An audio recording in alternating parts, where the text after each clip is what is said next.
পূরণ করার কোনো অধিকার নাই। এবং আমাদের তুরাগ থানা ঢোকা এবং জহির সহ সমস্ত যুগ্ম আহ্বায়ক ওয়ার্ডের নেতৃবৃন্দকে অনুরোধ করব, যখন সদস্য নবায়ন করতে আসে আপনারা দেখবেন এই নেতা দীর্ঘদিন হয়তো বিএনপি করেছে, কিন্তু গত 16 বছর কি করেছে সেটা আপনাদের দেখার দায়িত্ব আছে।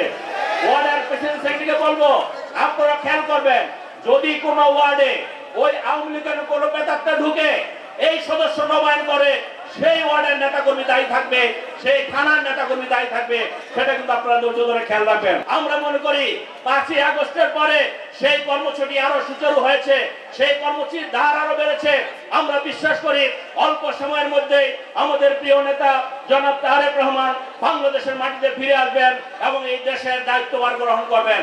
আগামীতে একটি সুষ্ঠু নির্বাচনের জন্য অন্তর্বর্তীকালীন সরকারকে বলবো, একটি সুষ্ঠু নির্বাচন করার জন্য যে সমস্ত যৌক্তিক সংস্কারগুলো দরকার সেগুলো শেষ করে নির্বাচনী সুষ্ঠু নির্বাচনের ব্যবস্থা করে জনগণের ভোটে নির্বাচিত সরকারের কাছে দায়িত্ব দিয়ে আপনারা আপনাদের জায়গায় চলে